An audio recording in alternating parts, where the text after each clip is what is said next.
Hi, and welcome to our program. Today we are visiting the exhibition 2030 Now. Let's meet up with consultant Louise, who is going to show us around the 17 Sustainable Development Goals of United Nations. Let's go.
So this is the create part of the panel, right? Yes, exactly. So what we see here overall with the 4 panels is that we have SDG 1. I can shorten it like that, right? And for each of them we have the think panel. Yeah. And the think is about all the facts behind what do we know about ending poverty, which is SDG 1. Then we have the create part. And this is where we have one artist showcased. In this example, it's Michael Kvion and his photo of the refugees entering a beach in southern Europe. So the artist is showing the create part, the creative part, really, of how you can work and visualize. One of the themes here, it's ending poverty. And then we have the the act part. And for each of the SDGs in the exhibition, we have showcased a campaigner or an activist that is acting to make change for this specific topic. So here is Christina Dane, who has worked with Ebola. I think it's also called in English. So that's really how the exhibition is built up. So we have 17 of those think, create, act examples. Yes. And for most of them, there will be a few extra. Who are not the biggest ones, but that are also examples of wonderful people who are. So this is all examples, even if it's the small things. It's all examples. All examples. Yes, it is. Okay, perfect. Shall we move to the next one? That was SDG 1. No poverty. Yes. No poverty. And then the second one is zero hunger. Yeah, so the second one is zero hunger.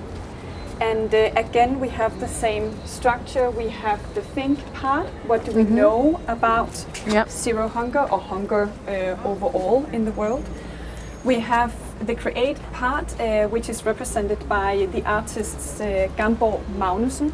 And Gamborg Magnussen is working with cabbage heads. Okay. Yes. That's quite peculiar. Very specific and peculiar. And they're working with cabbage heads within the frame of ending hunger, because they want to show how an insignificant vegetable like a cabbage head can actually become a synonym for, they call it a buffin or a fool. It's just a stupid little vegetable, but it has so much meaning and can really symbolize some of the challenges that lies in the way we perceive food. What is the value of food, and what is the value of a simple cabbage head? Really. Do you happen to know why cabbage is in special? Like I think that is my guess. I don't know yet, but they build up these sort of mountains of cabbage heads, and they're going to do that at the opening of the exhibition in Sønderborg. So then I will ask them. But what I think is that they are thinking, or they are perceiving the cabbage head as a vegetable that is highly ignored. So how can we change that and give that vegetable value again and meaning? So in Sønderborg they are going to put handles on the cabbage heads, and they will distribute them to the visitors at the opening of the exhibition, so that everyone in Sønderborg will walk around with a cabbage head bag. That is really random. It's super random, but you know, it's art. And it's really to show, what is she walking around with? Is it a cabbage head? You know, to put meaning into that again. And of course, they will be advised to cook with it when they get of course, no food waste. Food waste. And I know there is a lot in terms of how they have grown it as well, which the photos are also shown, and how they have harvested and prepared the cabbage heads to do these art exhibitions. So they go through the whole process of getting a cabbage head, so they do it themselves? Yes. And then they use it for the art exhibitions? Exactly. Exactly. That is so specific. Like I'm just amazed. Just amazed. But that's also, I think, the difference between the create part and the think part. Because the think part is, of course, it is specific, but it also becomes very grand and complex and sometimes fluffy and difficult to understand. And communicating the same messages through art and visualization is something that gets to people and can create emotions. And that is what we want. And this is all from the same project? It's all from the same project. I'm just curious about what is the green thing there? I honestly cannot tell you. So that's a good question.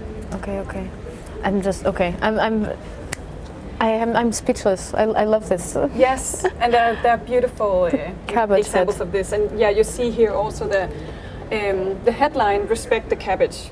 So that is really the idea. Respect something that is just taken for granted.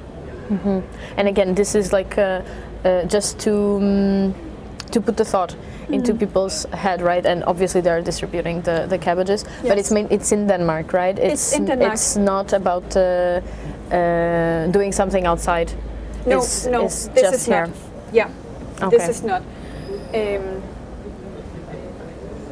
All of the examples are Danish based. They are not necessarily Danes, but they are based in Denmark.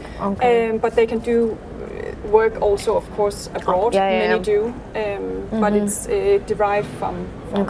Because the first thing that when I saw this, I was not expecting the thing that you said about walking around with cabbages. I was thinking that maybe they were producing like a lot so they could export. Or something. That was the first thought. But it's creative. It makes sense that it's something more creative and not just a concrete thing. No, exactly. And you know, the thing is, we do produce too much food. It's just we distribute it in the wrong way. So we have enough food. This is about making people aware of the resources we have and the resources that we take for granted. For sure. For sure. And then, of course, we have, I'll not go into details over here, but we have the same system. A campaigner, again, Jose Andres, who is representing how you can do or make change working to end hunger. Yeah. Okay. And in this case, there's also small examples. Yes. Shocking more examples encounters as well. with food waste in Denmark. Yeah. Exactly. Yeah, that was something I just started reading when Selena Yule moved from Moscow to Denmark, and yeah, it happened the same to me when I moved here. Yeah, this is a complete different reality. The amount of food that is like totally, it's good food that ends up in the trash. Yes, it's insane. I had no idea. Like, and when sometimes I say to my friends or something like, yeah, I just picked up this from the trash today, and like, what? Because in Portugal this is impossible. Yeah. You don't find this. I'm not saying that there's no food waste. Obviously there is, but I think it's in a different way. In a different way. Yeah. So wow, that was something that I was very, very surprised. Yeah. And it's a big movement. It has been around for years. This is the Stop Wasting Food movement of Denmark with Selena Yule, who, of course, as you mentioned, is from Moscow.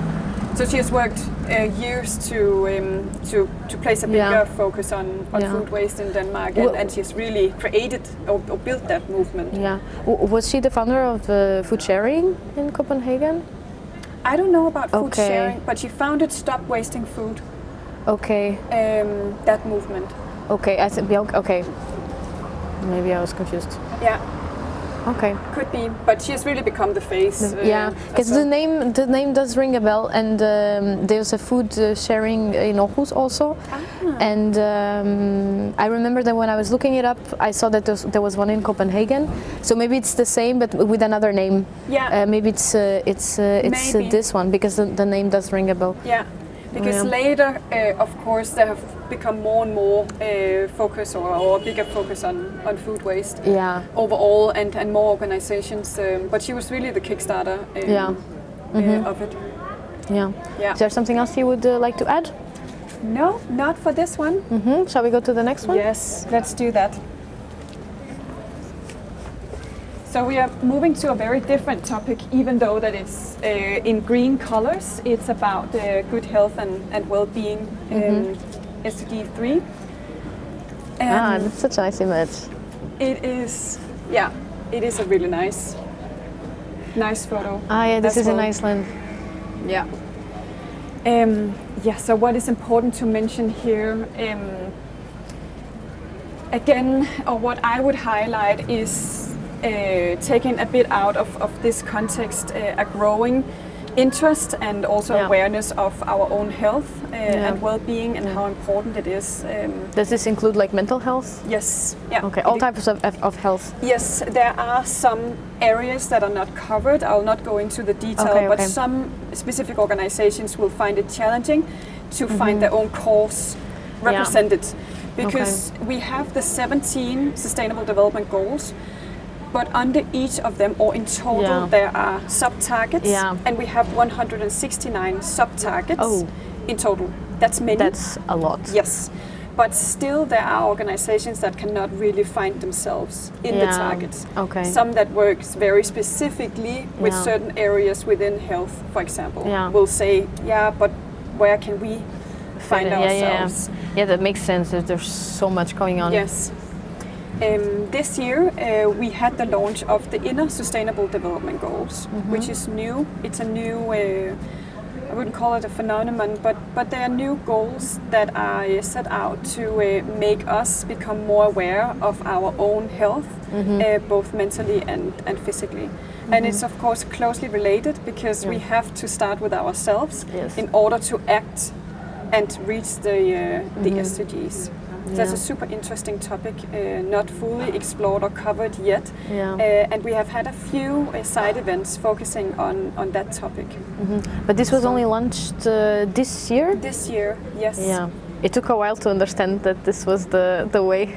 It took a while, and I'm sure, I'm not the expert in that area, but I'm sure that there are a lot of people working to comprehend what does inner sustainability mean. Privately, in work life, and so on. Because it can look different for the same person, like in work at the workplace and in the private life. Definitely. I don't know so much about it. That's why I'm asking.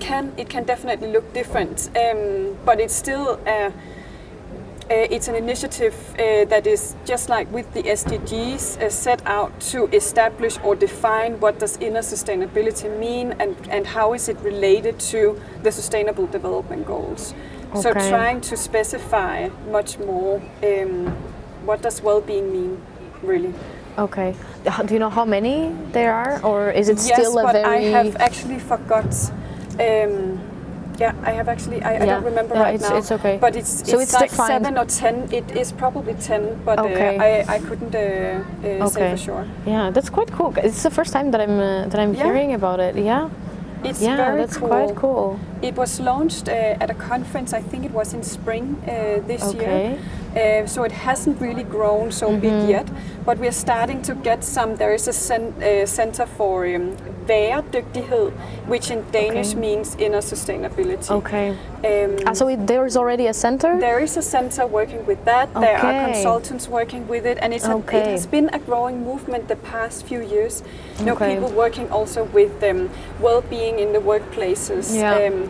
Work-life balance has for many years been a topic, but with the pandemic undefined. Also. Exactly, with the pandemic and people getting back in their jobs, trying to balance everything out in life. Yeah, it's quite complicated. It is complicated. Yeah. So it both covers well-being and mental and physically well-being. Okay. Yeah. This is really nice. Okay. Yes. Yeah. So then there's this other project here, and the actions. And the acts, yeah. Okay. Exactly. The next one is quality education. It is. So now we are moving on to one of my favorite Sustainable Development Goals, because it's about education. It's called quality education. And just as with the others, we have it built up with think, and we have the create and act. And I want to tell a bit about the create and act here, starting with the creative part. And it's an artist that's called Husk mit navn in Danish. It means remember my name. And it's an artist that is doing artwork, as you can see here, on high schools, so specific high schools in Denmark. Okay. Because he wants to show the importance of the school to the kids. That the school is about strength, security, and freedom, and also show sort of the sexiness really of books instead of it just being dusty and boring. So it's super cool. I'm curious. Why does it say 22? I can't say. Okay. I don't know. There's humor in the artwork as well. But wouldn't this be confusing for some children, maybe? Maybe, but sometimes when you show kids something that's obviously wrong, they will also notice. Yeah, that is also true. And will say, no, it's not true. So it makes you ask the question. Yeah. So maybe that's why. Yeah, that is a good point. There is a good point. Who knows? Okay. Yeah. Sorry, you were gonna say. There's a great quote by Malcolm X saying that education is the passport to the future, for tomorrow belongs to those who prepare for it today. And that's also why education is really at the center, in my opinion, of the Sustainable Development Goals, because we need to learn and we need to become better tomorrow than we were yesterday. And with education comes empowerment. With education, women get fewer children. And even though it's controversial, if there's one thing to tackle climate change, is that we are not becoming more and more people on Earth, but that we are actually diminishing. Yes. There's so many great things about education, and I'll show you the campaigner we have here, Jimmy Scavenius. He's the founder of Quero. And Quero means to climb in the local language of Malawi. To climb. To climb. So it is a reflection of climbing the educational ladder.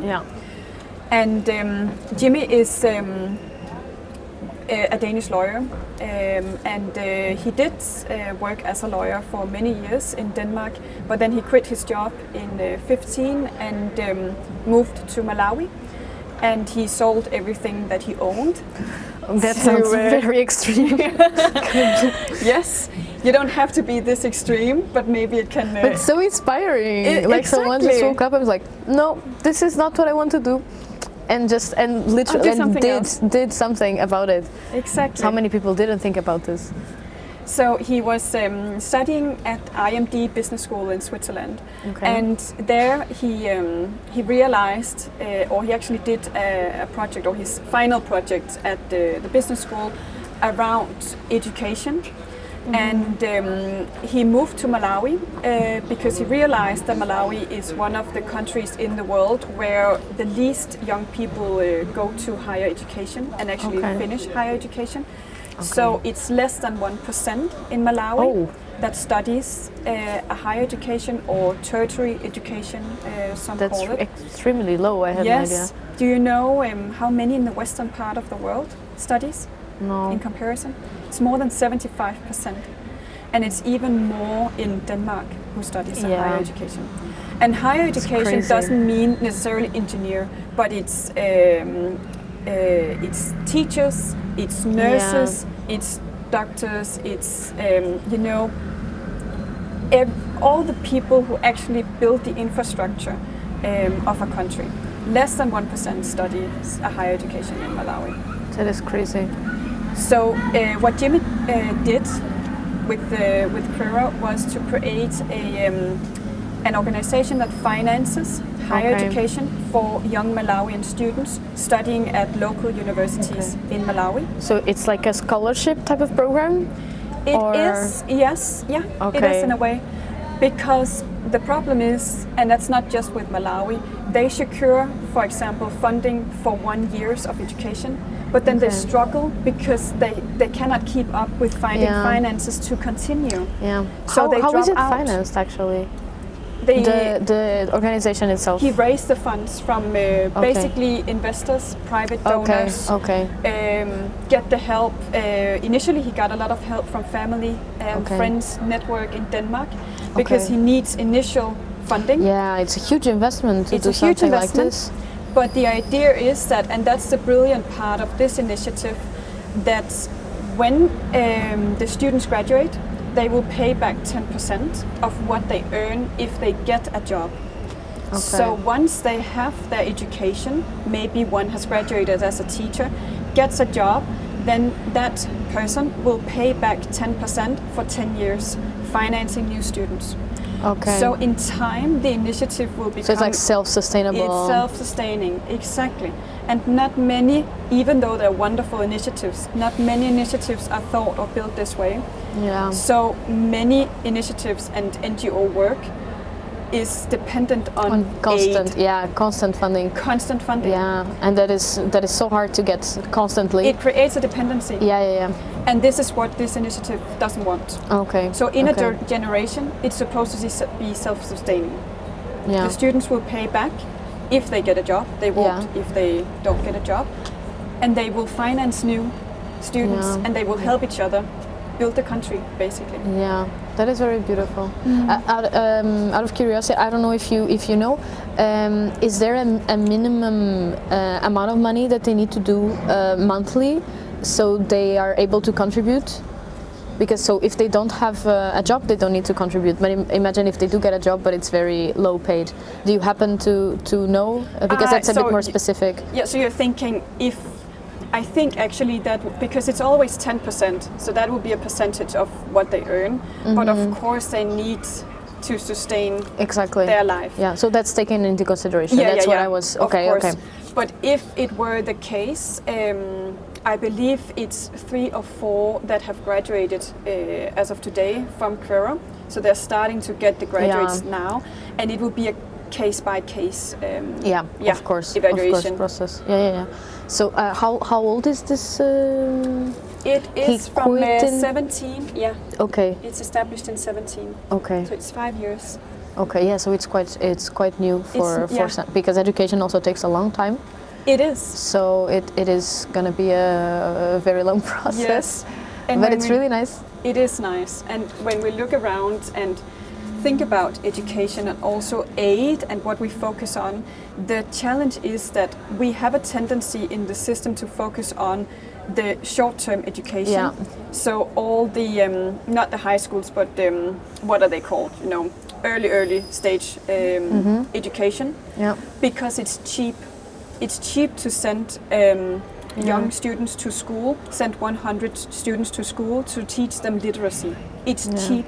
It's cheaper than getting a higher education. Yeah, of course. So the challenge is that this is very long-term. Yeah. But we need the long-term change, Yeah, and we of need course. to invest in the long-term change. Yeah. And I think we can take that message also to some of the other SDGs, to be honest. Yeah, for sure. We And cannot think just education. one. Yeah, and education is for sure It's the a building root. block. The root. I totally agree with you on this. Yes. Yeah, that's good. I just had a final question, because when we came here I saw that it says quality education. Do you know if there's a reason why it's quality education and not only education? I've never thought of that. Okay. And not only education. Why specify? Why does it need to be specified? Is an education already a good thing? I mean, obviously there's good education and bad education, but in general, isn't it education a good thing already? That's a really good question. Okay. I have never thought of that before. So thanks for Okay. that. Yeah. No, I'm very curious. I want to know. No, it's a good question. I mean, I can have some ideas of why, but I'm sure there is an argumentation in terms of defining for what sure. is education and what is not, what cannot qualify as education. Because I mean, is it education because we learn every single day? Yeah, no, I think it's understandable when you say education that it's like a school based education. Yeah. I was just curious about the quality word, because does that mean like higher education? No. Does that exactly? So why quality? But that's a good question. But yeah, keep this in mind to research later. Yes. Is there anything else you would like to add here? Okay. No, I think we have covered. Yeah, we can go to the next one. Gender equality. Yes. Yeah. So SDG 5 is about gender equality. Again, an important. They're all important. The SDGs. What should maybe we should take a break now, actually. Okay. Is that okay? We can take a Because I break. need to just breathe a little bit.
That was it for this program, but stay tuned for the next one. In the meantime, don't forget to check our Facebook page, BURT, for updates on our schedules and programs.